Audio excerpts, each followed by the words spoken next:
छत्रपती संभाजीनगर शहराच्या नवीन पाणीपुरवठा योजनेचा विभागीय आयुक्त जी श्रीकांत यांनी आढावा घेतलाय। उच्च न्यायालयाच्या निर्देशानुसार 12 जूनपर्यंत वाढीव पाणीपुरवठा सुरू करण्यासाठी जलकुंभांच्या पाईपलाईन गॅपची जोडणी, पंप चाचण्या आणि तांत्रिक कामे तातडीने पूर्ण करण्याचे आदेश यावेळी संबंधित यंत्रणांना दिले आहेत। विभागीय आयुक्त कार्यालयात झालेल्या बैठकीत महानगरपालिका, महाराष्ट्र जीवन प्राधिकरण आणि GVPR कंपनीच्या कामांचा सविस्तर आढावा घेण्यात आला।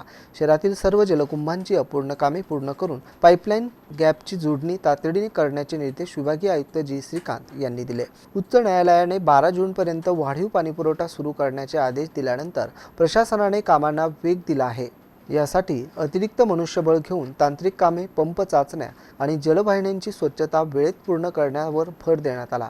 नक्षत्रवाडी येथील जलशुद्धीकरण केंद्र, जॅकवेल, स्कॉर व्हॉल्व्स आणि बटरफ्लाय व्हॉल्वची तपासणी आणि दुरुस्ती तसेच पाण्याच्या शुद्धतेच्या चाचण्या पूर्ण झाल्यानंतरच पूर्ण क्षमतेने पाणीपुरवठा सुरू असल्याचं बैठकीत स्पष्ट करण्यात आलं। दरम्यान महापालिकेने प्रत्येक घरापर्यंत नळ जोडणी पोहोचण्यासाठी स्थानिक नगरसेवकांसोबत समन्वय साधण्याचे निर्देश देण्यात आले। कामात दिरंगाई करणाऱ्या कंत्राटदारांवर कारवाईचा इशाराही विभागीय आयुक्त यांनी दिला आहे।